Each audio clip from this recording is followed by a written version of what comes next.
มีชาวบ้านมาเลาะเก็บผักกูดพี่น้องไงชาวบ้านต้องได้บ้านไว้ดิเจ้าคือมาลักเก็บผักกูดค่อยอนุญาตแล้วบ่ได้เปลี่ยนคำเราเป็นเจ้าของผักกูดได้สามีจะว่าบุญคนมีบุญจังได้เลยแม่นคนมีบุญดีๆเลยมีบุญก็ได้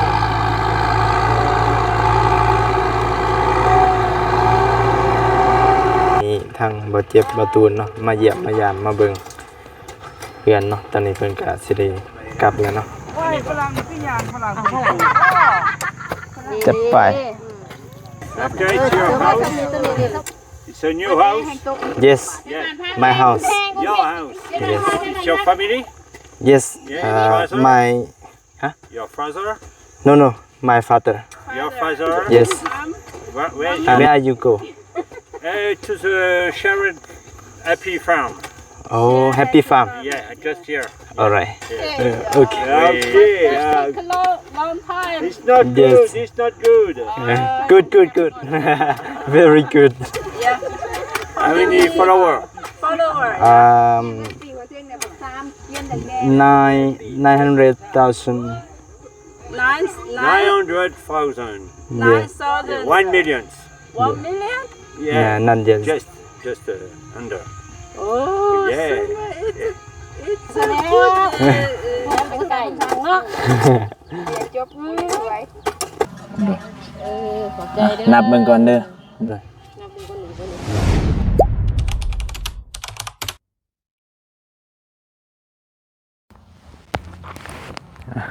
กราบทักทายสบายดีเด้อพ่อพี่น้องเนาะเบิดสุขุสุคนบ่ว่าสิอยู่ทางในและก็ต่างประเทศเด้อพี่น้องเด้อเนาะก็ยินดีต้อนรับเข้าสู่ช่องบาวเตียงทองชาแนลคือเก่าพี่น้องเนาะพอดีตอนนี้ทางรถฟอร์ดเพิ่นกำลังเข้ามาเนาะเพิ่นโทรใส่แล้วพอดีมาลัดเพิ่นเนาะเดี๋ยวสิไปแนะนำเวียกให้เพิ่นเนาะว่าเพิ่นสิ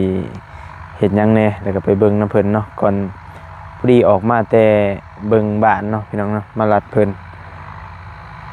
ก็สิเข้ามาซ้ำซ่าเบากูกับว่าสิมาเนาะมาเบิ่งสวย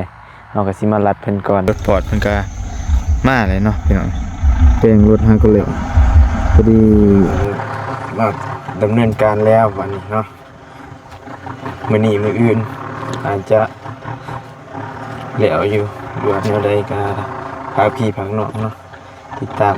เป็นกำลังใจให้เด้อพี่น้องเอ้ยสิได้สำได้ได้ฮ้อนใหม่ฮ้อนยังออกเรียบร้อยเนาะโลโก้ให้เพิ่นมาแก้เอาของมันเนาะมีแต่เป็นดำเนินการถ้ารถบ่มีปัญหาก็สิแล้วไว้อยู่พี่น้องเนาะ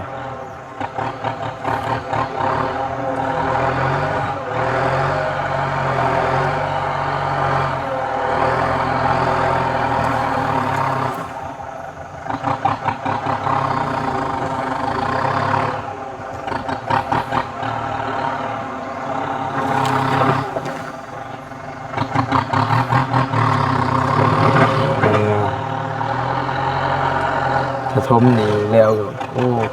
กว้างใหญ่เติบอยู่เนาะได้พื้นที่ปลูกเพิ่มเพราะว่าตะกี้มันก็บ่ได้กว้างปานใดพี่น้องเนาะบัดนี้เลยมาอนามัยนะเขตแนวนี้เนาะอนามัยจุบเจืออะไรก็ถมคลองถมหยังเนาะก็เลยเบิ่งคือกว้างแน่พี่น้องเนาะกกใหม่ใหญ่ก็หลายตะกี้เนาะแต่ว่าให้แม่โคมดันเอาเบิดจกเอาเบิดเนาะ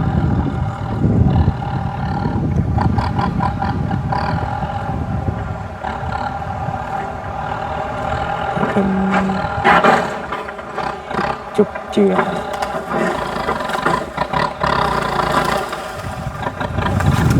คือว่ามองนี้สิเป็นงามนะพี่น้องเนาะเพราะว่ามันเป็นฝุ่นเด้สลามใหม่สลามยังเขาก็เอามาลงนี่มันเนาะ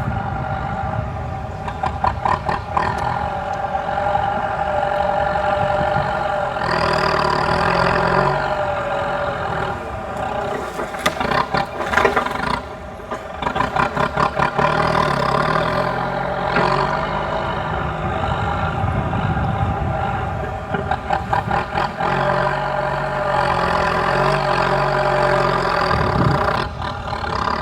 โอเค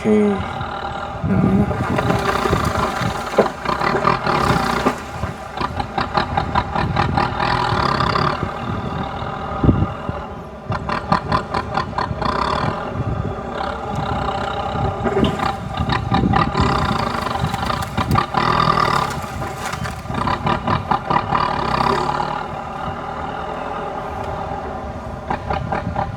มีแต่กระต่อใหญ่ๆเนาะแต่งเอาใหญ่ๆพี่น้อง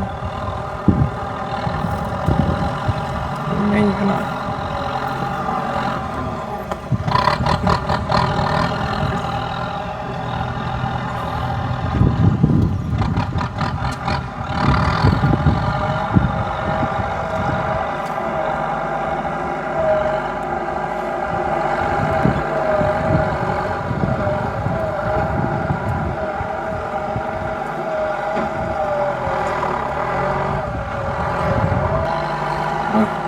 เนาะ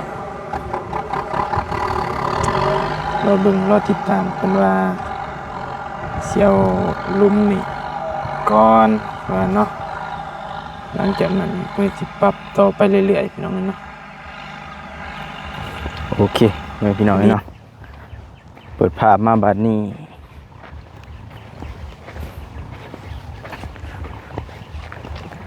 ทางเบาโกเนาะ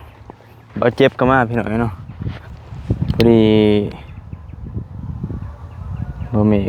มาแต่เพื่อนนอกเนาะเพิ่นเข้ามาก่อนเบาโก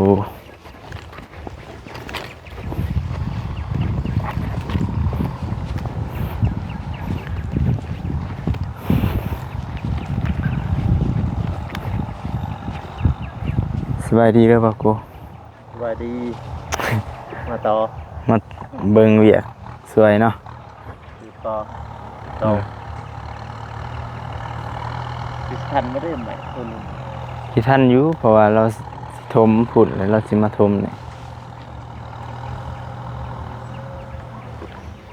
ไปลมบ่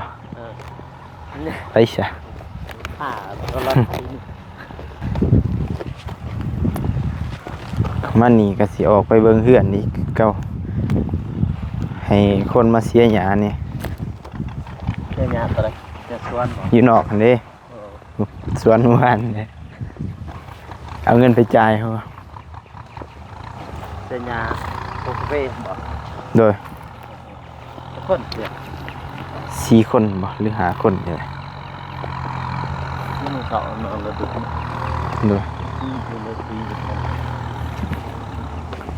มันสิได้อีหรอกไปเลย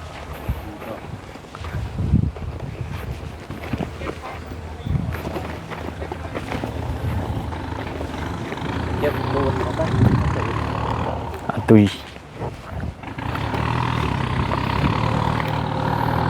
ขอยาอะไร มีชาวบ้านมาเลาะเก็บผักกูดพี่น้องไง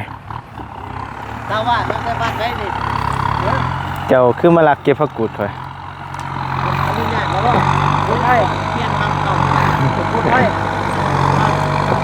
พูดให้ มีเจ้าของได้ ชื่อที่ไหนก็พูด นี่เจ้าของเราเฝ้าอยู่นี่ ชื่อที่ไหนชื่อที่ไหนผมพูด ซื้อผักกูดแตัวานี้เราเป็นเจ้าของผักกูด ชื่อที่ไหนพูดเขาพูดไว้ สบายดีป่ะมาโดนแล้ววะ ก็มาเดี๋ยวผมจะเอาลูกนี้ ทางโน่นก่อนเนาะ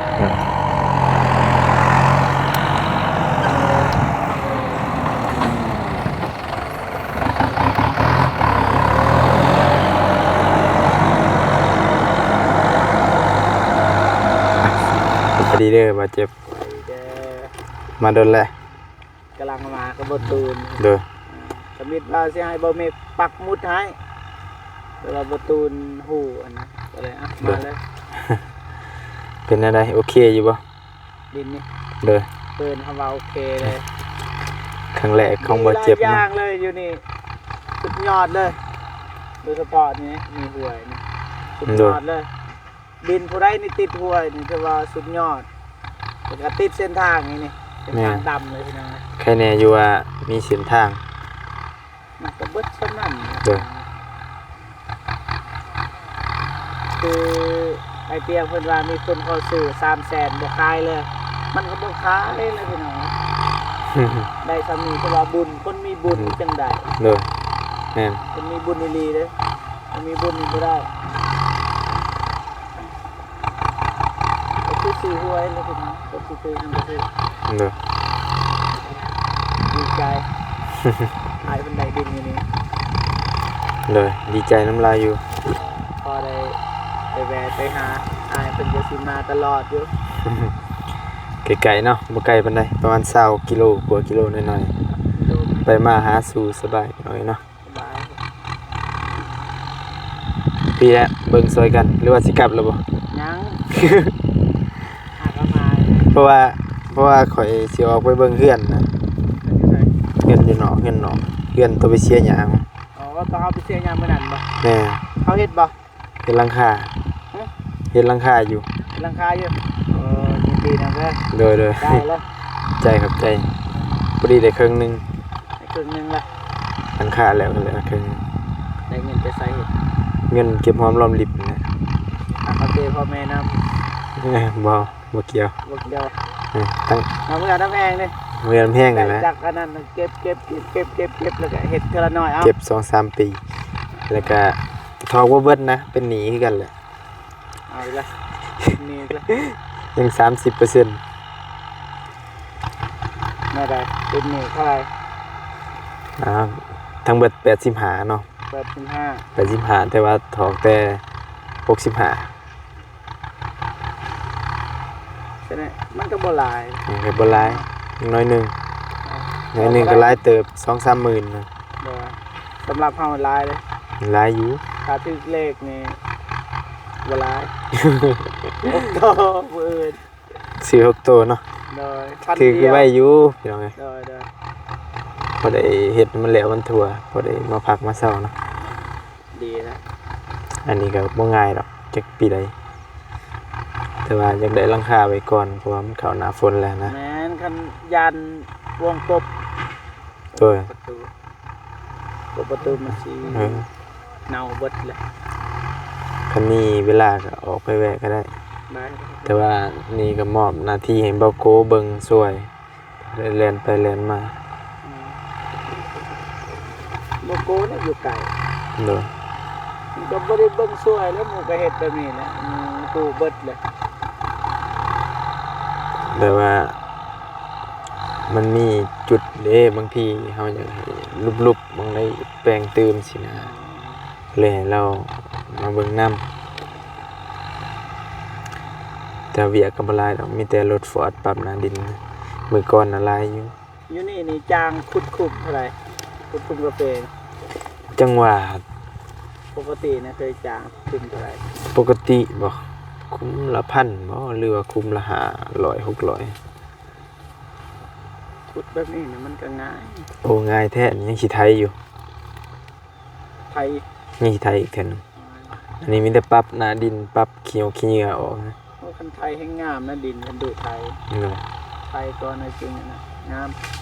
มีไทยอีกเทื่อนึง กาแฟอยู่ในงามเนาะกาแฟจริงๆแล้วเรื่องดินนี่อันนี้ยอมรับว่างามแต่ถ้ามันบ่งามมันก็แก้กันได้เรื่องดิน ได้ ว่าเรื่องบุคคล ความ บุคคลใดใส่ใจเรื่องดินนี่งามเบิด ความเอาใจใส่นั่นแหละขนาดอยู่บ้านจะมีแต่หิน มีแต่หินนี่เบิ่งอันนี้เห็นบ่มีหินนี่ง่าย มีแต่หิน อย่างว่าอายเพิ่นจะขดอีหยังเอา หน้าแรงหดก็ได้ ใส่ระบบน้ำ ยามแรง ปรับ นี่บ่บกบ่นำ บ่ ไหลตลอดเลย ตลอดแรงตลอดพ้นแบบว่าเฮาบ่ต้องขุดสระก็ได้นะเนาะคือแบบ FC มันแนะนำว่าให้ขุดสระเก็บน้ำไว้แบบแต่ว่าเฮาบ่ขุดก็ได้ มันบ่มีบ่บกจักเทื่อนะพี่น้องเนาะแต่มันก็มีหม่องเพิ่นตั้นปลาไว้อีกอยู่ มาคันตันอีก เบิ่งอ๋อคันอายเพิ่นเฮ็ดป่าคักคือกัน ครับครับอยู่แต่ว่าโจรมันหลายนะ โจรลายเนาะ มันสิดึงดูดคนมาลักลอบเขาแต่สวนนี่เด้ อ๋อ เขาสิมาลอยเขาแต่สวน เก่านี่ตัวนี้แม่นบ่ โดยก็น้องเบิดแถวนี้ถมจนเต็มเบิดละ มาเจาะทมก่อนหน้านั้นบ่เจ้าของดินทมบ่ เฮานี่แหละถมเอา อ๋อ ไอ้เตียงถม ไอเตียงทม เจ้าของดินเนี่ย โอ้เตียงทมคือว่าคนอื่นทมในประเทศน้องป่ายบ่ได้นำบ้านนี้ หันมองกุกใหม่ก็น้องหนึงถมแจกเบิดละ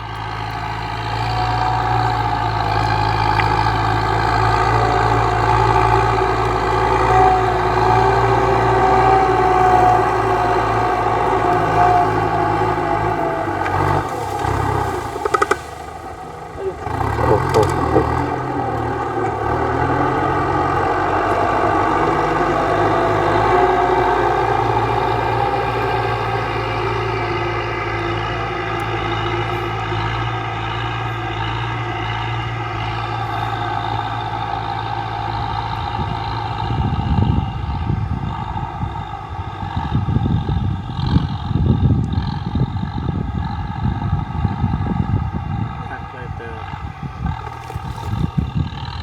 โอเคพี่น้องเนาะมีแต่ให้เบาโกเนาะเบาโกบ่ติดหยังบ่ ฮะ เจ้าบ่ติดนั่นติดเวียกไปหยังบ่ บ่ได้กินแล้ว มันมีแต่ผากเบาโกเนาะเบิ่งให้จักหน่อยแต่ว่าค่ำๆบางทีกันแล้วทางจังสิเรียนมานี่เรียนไปเรียนมาแล้วพี่น้องเนาะ เบิ่งเล่า เลย หอดบ่หอดบ่ติบ่หอดติเดี๋ยวพุด น่าจะบ่ฮอดดอกเพิ่นน่าจะเฮ็ดแต่แถวน้องนี่แหละ น้ำผมน้องในกล้องผมตัวเล็ก น้องก่อนเดี๋ยวมื้ออื่นสิได้มาอยู่นี่บ่ ผมเล่นจะมาอีก เด้อ เบิ่ง เด้อ อาทิตย์ทำไรละเสร็จมื้อนี้นะแต่มียังสิโทรใส่ เด้อเด้อผากในบ่โกยเนาะ เด้อ บ่ขอบใจอะไร บ่ทันเรียนไปเรียนมา โอเค เบิ่งคือฝนสิตกเองนี่ โดยคืออยู่ ฝ นี่ นคึม โอเค เรียนกันนะ เดี๋ยวออกไปเบิ่งบ้านก่อน ได้ โดยสบายดีไปพุ่นบ่เรือโอเคพี่น้องเนาะเปิดภาพมานี่เรียบร้อยเสียหยังไวขนาดน้อยเดียวบ่คำซ้ํเนาะหาคนเสีย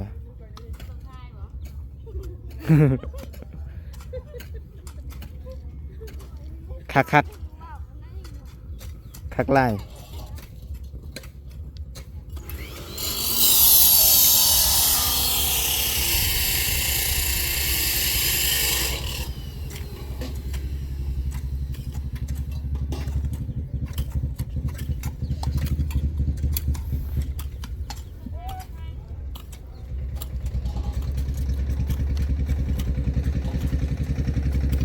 เพราะมันแดดนะพี่น้อง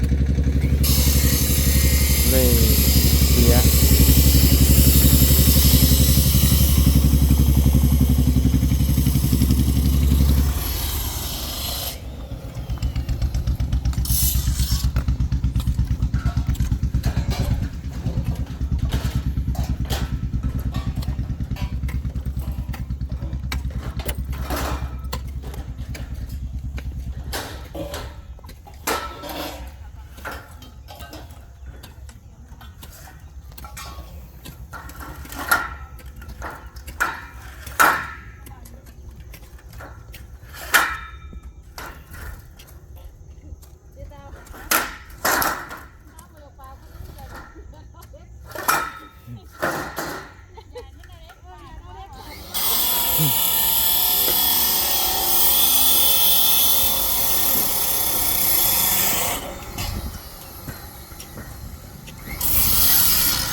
คุมเป็นคุมทีไหนเนาะ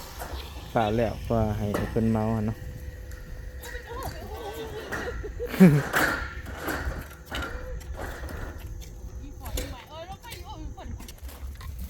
หญ้าก็แห้งเบิดเนาะ อยู่อย่างนี้เนาะเหมาะสม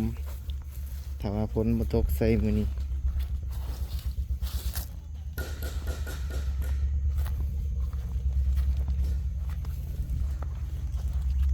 เรียบร้อยพอดีจ่ายเงินเพิ่นเลย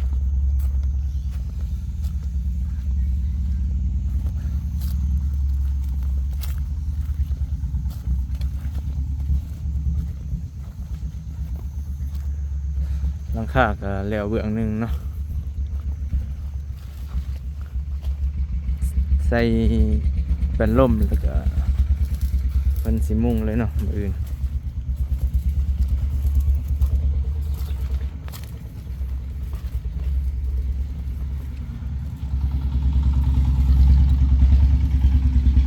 ที่ได้เบียกได้การหลายๆบอลเนาะเดี๋ยว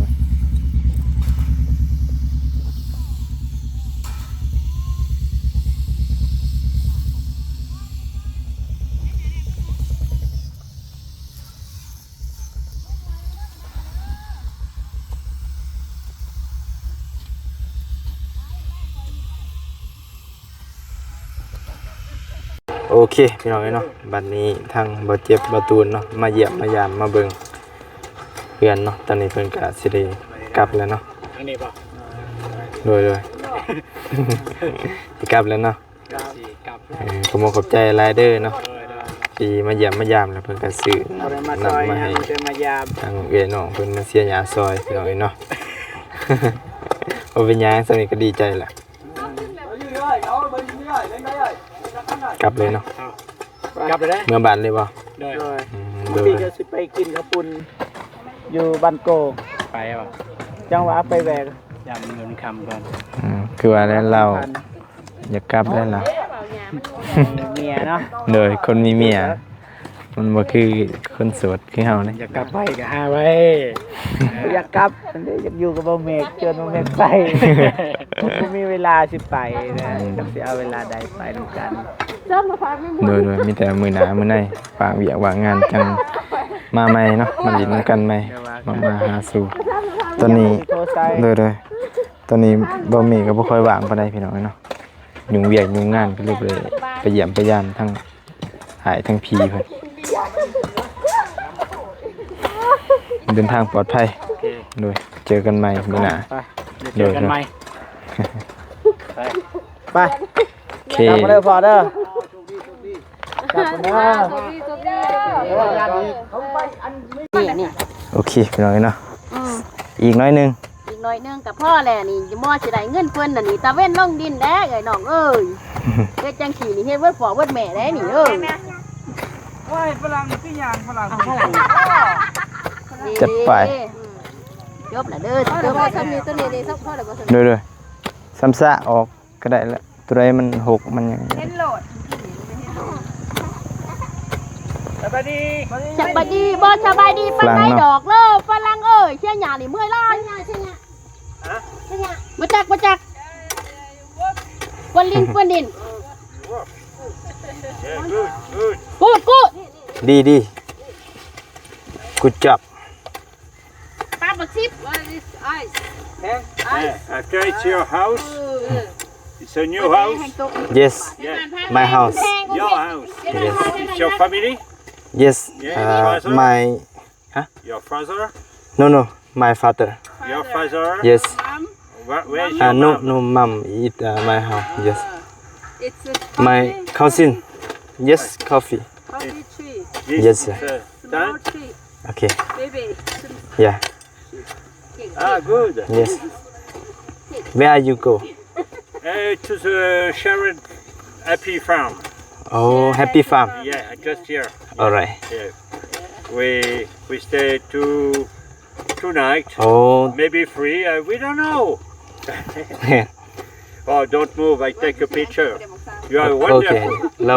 อยากถ่ายรูป No. No. Stop it. Stop. Look at me. Look at me. Look at me. เราแนบมึงกล่องแน่นอน Like this. Yeah. You are very nice. Yeah. ก็จะทายแล้ว เป็นร่องเสียอย่าง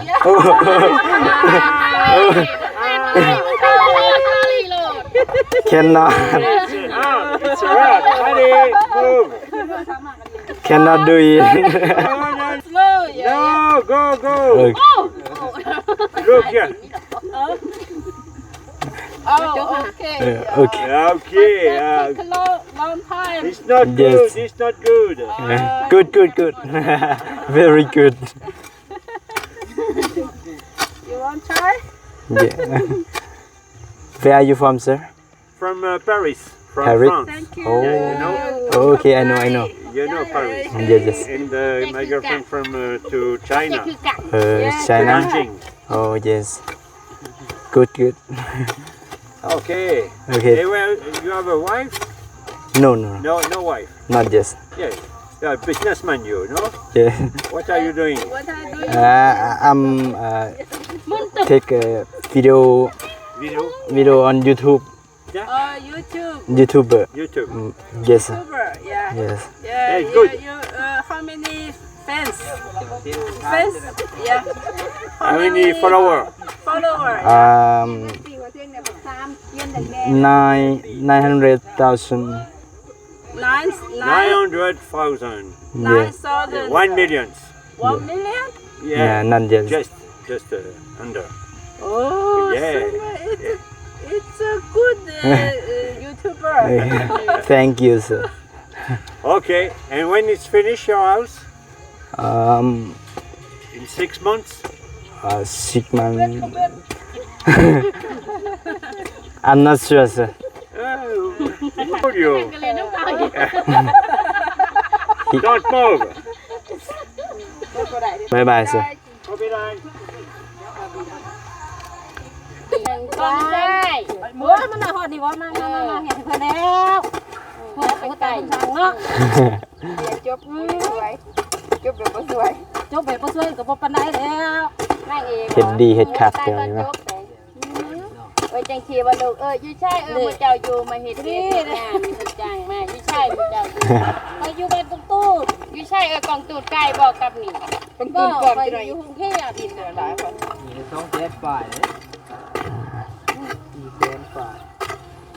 โอเค จบภารกิจไปแล้วเนาะก็มีแต่สิจ่ายค่าแห้งเพิ่นเนาะที่แรกว่าให้เพิ่นล้านสองเนาะแต่ว่าเพิ่นขอเติมเลย ทั้งบ่หนาก็ตาเนาะ พอได้เชื่อเกลือเป็นนวลนี่แหละลูกเอาอยู่ไหนอ่ะจะว่าพันเขาอยากพูดว่าจะพูดว่า ขอเติมเพิ่น เขายังไง ก็เลยสิเติมให้เพิ่นเนาะเป็นล้านสามไผสิมาหับบัดนับเบิ่งก่อนเด้อเด้อ ถ้านับบ่เป็นนะเอ้ยพอแล้ว รอนับเบิ่งเนาะอย่ามันบ่พอ หาใครบ่เห็นได้ดูบ่แล้วได้นี่มื้อหน้าบ่นั่งเฮ็ดเอื้อมนี่จะขาแว่งบ้านบ่กินกินนี่เป็นกินไปอยากข้างๆ เบื้องนี่พ่อเห็นเงียงเนี่ยนี่ ครบ เด้อขอบขอบใจหลายเด้อเดี๋ยวมื้อหน้าถ้ามันหกพุ่นละ แม่ไปใส่อีกเด้อ โดย จะได้ไล่ดุบ่แม่บ่มีแล้วเกลือกินเขากินกันมานี่ โดย ต้นปานเต้ ปันผูดเลยบ่ แบ่งได้อายเพิ่น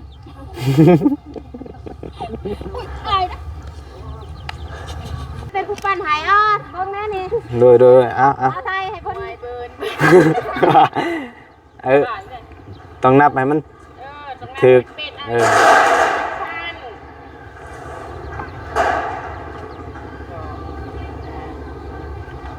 นับไปว่าบ่พอนับไปยังว่าผู้นำว่าบ่พอ ได้ผู้ใดจะพ้องผู้ใดชอบเอาย่างมาเอามาใบนั่นมาเอาเจอ3คนกันแบ่งผูดเนาะพี่น้องเพราะว่ามีหลายครอบครัวนั่นเนาะเป็นมาซอยกันก็เป็นพี่น้องไงเนาะคนหูจักเรียบร้อยเนาะสิหาปุ้นหาปุ๋ยมาบำรุงเนาะเพราะว่าหมากมันก็สิร้ายแน่เนาะอย่างว่ามันป่วยนะพี่น้อง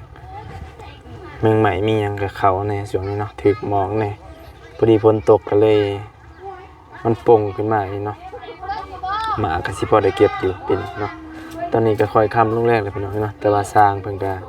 ยังบ่หยุดเนาะเดี๋ยวก็เฮาก็สิเข้าไปเบิ่งทางรถไถอีกเนาะพี่น้อง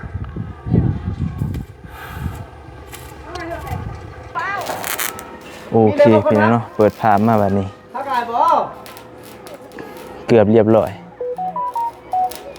จอดเรียบร้อย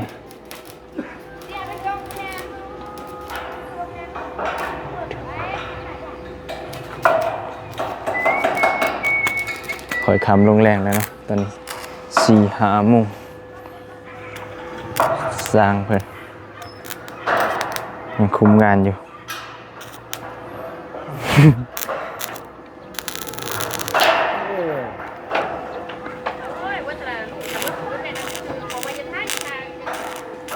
ทาชีทาสีงาม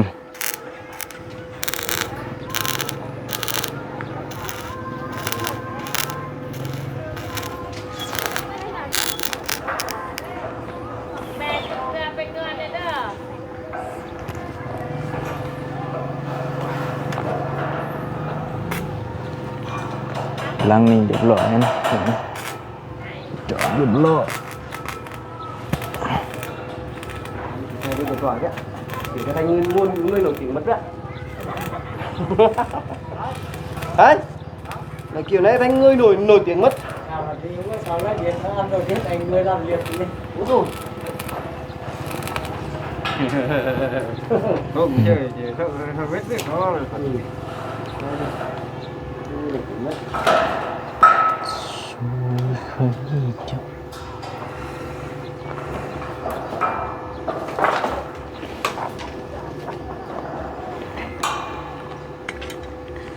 กำลังเล็งมือเนาะปึ้งปังพี่น้องเนาะติดตามกันเบิ่งว่ามื้ออื่นเนาะน่าจะได้มุ่งในช่วงแรงๆพี่น้องเนาะ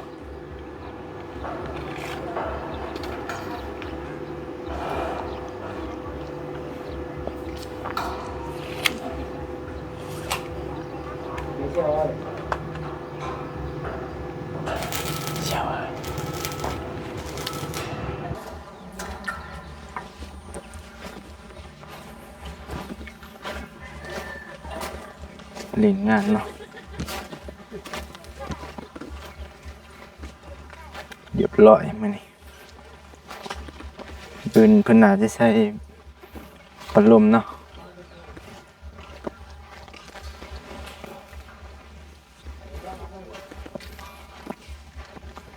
สิพัดลมจากนั้นก็มุงบาน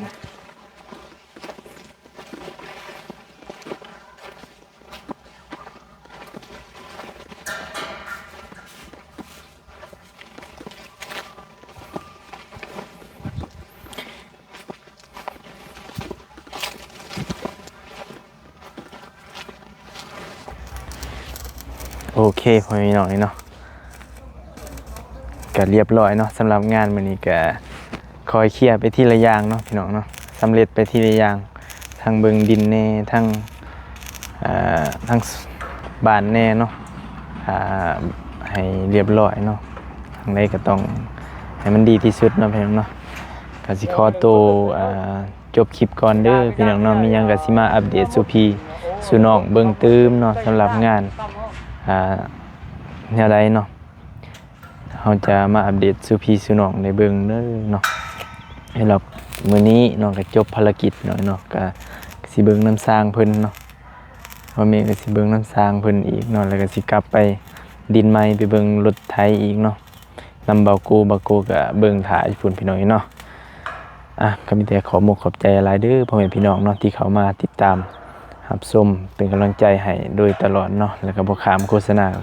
ขอบใจขอบคุณหลายๆเด้อขอให้เพิ่นจงอยู่ดีมีแรงเนาะสุขภาพเข้มแข็งขอให้เฮงรวยๆเนาะขอให้มีความสุขกายสุขใจเด้อพี่น้องบ่สุขคนเนาะพอกันใหม่เด้อพี่น้องคลิปหน้าสำหรับคลิปนี้ขอกล่าวคำว่าสบายดีเด้อ